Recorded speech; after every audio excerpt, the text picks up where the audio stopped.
All right, we're here today with the United Nations building behind us. Going to talk a little bit about Iraq.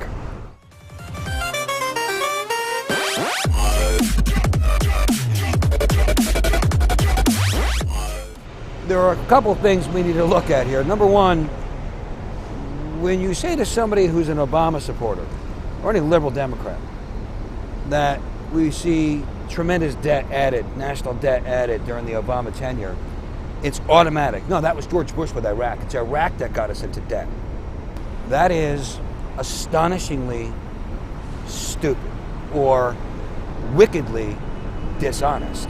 You can take all the money spent in Iraq, all the money spent on Medicare Part D, all the money spent to rebuild all of downtown Manhattan, No Child Left Behind.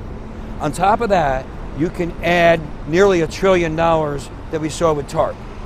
You can take all the money spent during the Bush era, add to all of that, all the money spent added to national debt before George Bush took office, and Barack Obama beats all of that combined. The amount of money spent in Iraq is now a drop in the bucket. It was Iraq, that's the reason why we're in debt. Words can't describe how stupid that is. The second thing with Iraq is there are the same people who say that one, also say that it's Iraq, George Bush having gone in to Iraq, that caused what we see for unrest in the Middle East. This is equally stupid. When we talk these days about the issue of Iraq and the U.S. having gone in, we're talking in the context of a seismic shift in the oil-drenched Middle East region of the world.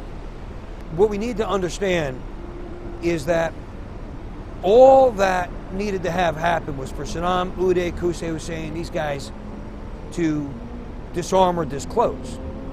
The chemicals that we saw being used in Syria are almost certainly the chemicals, the WMD, that Saddam was stockpiling in Iraq.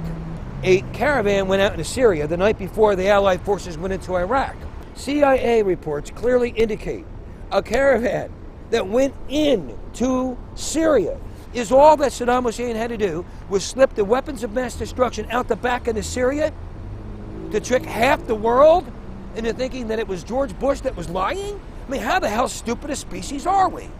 I'm thinking somebody over in Syria is really getting off on the irony there. He had the weapons of mass destruction. It is not a question of whether he had them or not. He got caught with this crap in 1999. And by the way, Bill Clinton loved a bunch of sortie missions at Saddam Hussein, lest we all forget that. You had the sortie missions, and then that was it. That was window dressing.